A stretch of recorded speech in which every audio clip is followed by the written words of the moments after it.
I trying to do? I'm trying to keep my hand perfectly flat on this body. Whatever part of that. He's not listening very much to this. You're right. So, see, I do this and want to stick to that. In other words, he wants to be, looks like it's just like that's his hand. He wants to keep this surface flat on my hand. It's just that his job is a lot harder than mine. He's got to use his legs and his whole body to make the response, and I can just go like this. So it's not my business to take advantage of this and go like, ha ha, you can't do this as fast as I can do this. You know, that's a completely idiotic use of the exercise. He wants to yield and yet maintain contact. Yeah, he wants to stick to me like this, okay? And like I say, if the person actually resists and just stops, and you can't, then just like go around. Whatever is feels resistant, just try to go around it. If it doesn't work that way, go this way, try to find something. Now, it's his obligation to kind of react as much as he can. Because otherwise, he can push me. I can just say, go around. Right. Go around. No, just go around. So we have to play the game correctly. I have to say, okay, I'm being threatened here. So when he pushes, but that's way too fast for, the level of beginners that are supposed to be doing this exercise. In other words, really, so, see, I'm not responding very well. Right. So try to release me, and if you release me, balance your hand, because in your hand I can feel, different parts of the hand doing stuff like this, see? Which means I could react to it. And if I reacted to it correctly, I could actually please you. Yeah, I mean, no reason I can't.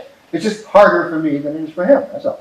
I have to do it with my legs. Right? So it's harder for me to do it. He would have to have resistance in his hand for you to do that, right? Not much. Well, not really, no. What he's trying, no. In the sense, I make him jump. It's just the jump was very small and very light, but I made it, he didn't resist and then get pushed over like Yeah, but this. there's resistance in the system, right, for him to Yeah, react well, to you. in other words, Shouldn't be more than 4 ounces. what it means is the only place I can find no resistance is going right in. Okay. If I find resistance to that, I'll go around. But anyway, so here, like I said, if he follows me well enough, you see how he retreated with his scissor? Did he? Yes, he did. He's not supposed to. Now, you see why this is so counterintuitive? Look, I can be punched like this. So, it doesn't feel to me like I'm doing anything very significantly martial. What you got to understand, it's not supposed to be significantly martial. That's the point. It's supposed to develop a certain habit that is really, really deep. And that habit is never push on what is hard. That is always release any resistance and always try to go around it. If that's, any option. And that has to be just ingrained in the pusher just as much as in the other person. So that's the purpose of this exercise. So in a way, the two people have to be pretty sophisticated to do it right. That's the problem with that. You have to be a master practically to even start the fucking thing. Otherwise, oh wow, 10 years wasted. It can really be, heartbreaking. But anyway, the thing is, you've got to completely get over this feeling that you're being threatened by the other person. Because actually, the other person should connect with you, and you should block him, and that's what gives you the wooden ball. Okay? But that's the next level. So you deliberately don't do it. In other words, you don't try to reconnect on the other side. Sure. No, you don't try at all. You just say, no, I don't care. I'm just going to follow this. Okay. That's all. Cool. And you work on that, right? And like I said, you can sort of intelligently work on that. And you can also work on it with a ward off, but you have to be kind of more careful on his side, not to just be completely stiff. And just be like this. But you say, okay, I'm still going to try to listen to him, which means you don't want me to collapse your ward off. Right. Like, in other words, in a real situation, he'd collapse immediately because it elbow me, right? This is what's called the 3 old changes. The 3 old changes are ward off, elbow, and push. It's listed in the old text as the 3 old changes. So I'll show you that later, in a way, our whole hand pushing exercise is designed to never do the 3 old changes, to avoid, when somebody punches, blocking him like this. But instead, you intercept him and block him like this, and then this kind of thing happens. So, but anyway, that's how the thing turns into correct technique. But what caused that? What caused that is thousands of hours of touching something like this and letting it go. Yeah. And not touching it and, banging through it. Right. That's why you do hand pushing. You do it to make this super habit of never fighting resistance, of always releasing it. And then, even though the person's completely passive, and you're very passive, every time, and you punch him, even if you think you're just mad as hell and drunk as hell, and you don't even care, because you practice thousands of hours, you go, oh, you have this internal reflex that releases this as soon as you touch him, and what that actually makes is the most deadly punch of all. In other words, your jing becomes completely accidental and totally, out of your control in a certain sense. Unless you're sober, you can probably say, I'll let you go. but if you do hit somebody, even if you're thinking, oh, I'm just going to run like this, whoop. And if your training is all linear, you can still have this reaction, but the reaction will be linear, and it won't be very powerful. I would love to kill him, but it depends on where you hit him. But if you practice thousands of hours of chance of jing, then that reaction goes through all this winding stuff and comes back. And it's very small. It doesn't wind very much. It just goes boom, boom. It's a tiny little stuff. But that makes it, 100 times more Well, you powerful. could still stop the power coming out, but you couldn't move. No, you can't stop the power from coming out, but you can place it. Uh-huh. That's why you can pull it. You don't have to kill all this. But if you double weighted, you can't really transition from anywhere once you're stopping the power, right? I mean, if you're just grabbing the floor and you're slamming somebody, you're kind of committed to that thing until it's done. No, right? you're not. Not if you have correct balance. That's the whole point. If you're falling into him, then you're committed. But if you're doing it like this, you're not committed. Just like I was showing yesterday. As soon as you make the air ball, everything is very elegant. You can move people this way. You just follow it. You're not committed for anything. And you prove it by, if you want to, letting them go. What if he's stiff? Huh? What if he's real stiff? Well, what if he's leaning? That's the question. That's much more important than how stiff he is. I mean, like I said, when someone leans, you just have to say, everything that's come before this doesn't matter. All of it was just to make him do this dumb thing. And forget every plan that you had and just change and listen to exactly what he does. But like I said, you must let him go completely. You cannot let him go 90% or 95% or even 99%. He has to feel complete air. He has to feel nothing. And then you can follow him. Because if you give him any support, he can follow you. And suddenly the thing is turned. Even if he's in the most disadvantageous position imaginable, you give him something, now he can change, now he can make a taiji. Whoever makes the taiji can get the superior position. Okay, so I would like you guys to just try this a little bit. So, it's like I say, it's very elementary. You don't need to do this a lot in this class, but I want you to see how counterintuitive this is in terms of, like I said, if you're doing anything martial, it's not like stepping, it's not like I said, like you're trying to get it. It's just like you're trying to stick. He's And in. this stickiness, if you get the student to be racking the correct way, instead of just being like this, and he's racking correctly, it produces a really weird result, where it looks like you don't have any correct angle of pushing. You don't have any sort of structural thing that would make any sense, and yet the person goes, and they can't move. But then you both have to use chance of changing the legs to make it realistic and adaptive. Well, That didn't feel like a very correct reaction. No, it wasn't an incorrect reaction. That's what I mean. No, you said I reacted correctly. Well, yes. Oh, you said, no, it is correct. Because what happened was the force finally went down into your legs and came back up. But it just came back up, making you fall over. You went like, like this. You didn't just like resist and then get crushed. In other words, we both stayed alive. As disastrous as this may look, we stayed alive in every sense. Not only actually alive, but the body stayed alive. The body said, and I've repeated this so much in Russia, my students are sick of hearing it. The whole thing of Taiji is to produce lively legs. Legs that are alive, instead of legs that stagger after you, legs that move. That's the boxer. Anything else is just a joke.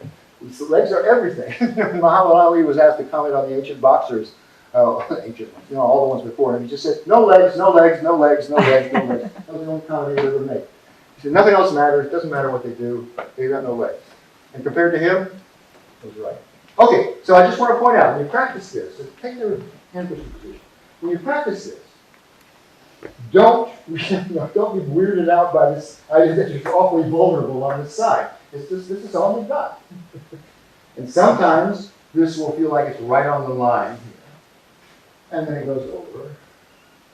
But don't pursue it. You can find right on the line, go, oh, right, go, you know, your point is not to do this. And also remember, your point is not to finalize the situation, but to keep it going. You're not learning anything when it stops and you start over again. So just, you know, and also it's a great habit you're learning. If I start to push How him, do I keep it going? and he listens, I'll show you. And he listens, all right. Oh, there's about to go, so I better let him out. Oh, all right. It's like really good. In other words, it shows me the most elementary lesson in how to make a wave, which is let him go, and then the wave occurs. It's like, oh wow, you know, it's like very predictable what he's doing. And you can do all of this with no more than 4 ounces having in your hands. All right, take a partner and just play around with what I just said. Here's the mistake the pusher will most likely make. I should have mentioned this already. You will unconsciously, even with this very apparently non-aggressive position, you will, you know, you're not like going like this anymore, right? But you will still unconsciously make it aggressive by trying to push towards the person's body. Okay? Now you say, well, my hand's on his body, so aren't I supposed to be pushing towards it? No, if you just think of the body as a whole, you're going to be kind of unconsciously pushing towards the center from there. You must pretend that you don't know where the body is. All you can feel is the surface. You want your push to go directly into the surface, like a perfect 90-degree angle. You do not want any lateral force whatsoever. It changes because when your opponent neutralizes, he moves. Not because you move around like this. Of course, you can play with this. You know, as long as you realize, okay, I'm not doing it right anymore, I'm giving you a chance to listen, then you can do that. What he's supposed to be doing is the same thing you're doing, which is orienting his body so that it's perfectly flat to your hand. In other words, it's completely cooperative. This is what's, you know, missing. They don't understand. Every one of these Tai Chi exercises is cooperative. They're not competitive at all. To turn them into competition is a travesty. It just ruins the cooperative aspect of it. So anyway, both parties are trying for 4 ounces of pressure, and only because that's like what we agree upon. You know, so one person always wants to go like this, but instead they have an agreement that this is the amount of pressure they're having. So, as I say, when you do certain exercises, you may want to opt for a little more pressure, so you have more feeling of what you're doing. But the important part is this flatness. Now, What's that called? adherence. See, now, But doesn't adherence mean that no, let me explain what adherence is. that's different Let me though? explain what adherence is. As Mr. Jew said once, there's only 3 techniques to Tai Chi Chuan: yielding, adherence, and discharge. Okay? So, what are you trying to cultivate? Actually, the 3 levels of practice cultivate those 3 things. First level, which I just taught you, this metal ball adherence, that actually cultivates yielding, because, you know, I'm telling you, it'd be nice to have, you know, perfectly flat hand. But even if you don't, the person can still neutralize. In other words, so you're really developing yielding by doing this. Now, adherence is not the other half of yielding.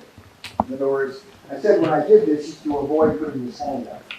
So this is just yielding. When he sticks his hand out and makes contact with me, this is not adherence. No. The Tai Chi that we make with both of these things is adherence. And the fact that I'm relating to the center of it and he's relating more to this way means he's causing me to change and move the center right into his belly. So he can be moved extremely easily because he's literally moving himself by this kind of change. Anyway, So what should I do? well, that's for later. Never mind the specific situation. That's the point. But the point is, Cry. adherence is making a Tai Chi. So adherence, yielding is a pretty easy concept to understand, really. It might be hard to do, you know, in certain circumstances especially, but it's easy to understand. Adherence is very mysterious to people. I don't think anybody knows what it is. They don't understand that it is a super skill.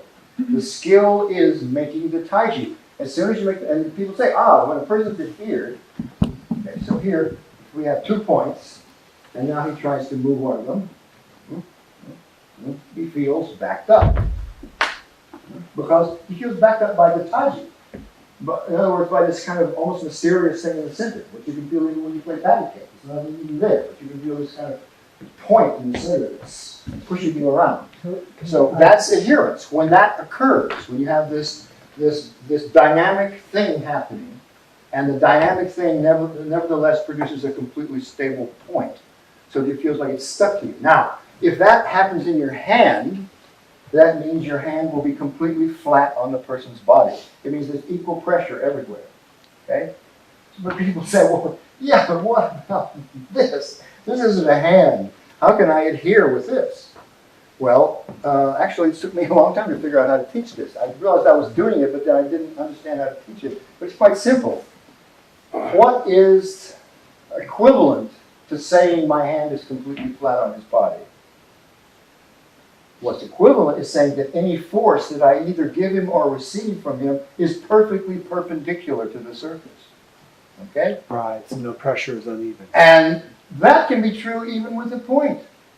It just means with the point, I don't have this huge surface to feel the balance of, but the definition remains the same, which is that it try to find the point that goes right into his body and not skewed this way or some other way, or unconsciously pushing it to the center or something like that. But it's trying to go straight in. So it means even when you're adhering with an elbow, something like this, you can't say, oh, I don't have a hand, so I can't really feel it. No, I can still feel, like, if I do this, that's missing him. But I'm still, that's funny because I think I'm getting him because I'm aiming sort of at his head. But if I go right into the surface, what happened when I went into the surface? It allowed me to make a taiji. And then I'm using this point to control him. I'm not trying to control him here anymore. I'm controlling him here. And then it's very easy to control this way, very lightly. So the second you make a taiji, you have made a fulcrum by definition for the taiji. So even when you're doing this, 1 point exercise, you're still trying to find adherence and with the hand. But as I say, adherence simply means going straight into the surface. So when you find that perfectly flat thing, it means you're gonna, if you push it, you're gonna like this. If you feel resistance, you're gonna release it like this. Don't try to release it in some way that you think, oh, you can push back. Straight into the surface, straight in relationship to what? To the surface itself, to perpendicular to the surface. When the surface moves, you stick with it. If it changes as it's moving, you still stick with it. With only your 3 ounces. 4 ounces. Handicapping the floor. So let's say this hand is a sticky hand, and he comes over the other side and he does adherence. So is that setting up substantial and insubstantial? Absolutely. And then your fulcrum's in the middle of both. And that creates the wooden ball, what I call the wooden ball. So, okay, now, so I think you all did this enough now to see, like I say, the temptation to turn this into a contest of some kind, and why you shouldn't do it, right? But, let's face it, if this were all Taiji was, it'd be really boring. I mean, it's kind of novel at first if you understand what the problem is. But, really practicing it a whole lot could get boring in this instance. So, as soon as you can, really, you want to have 2 points. You want to have techniques. Not just 1 point, but 2 points.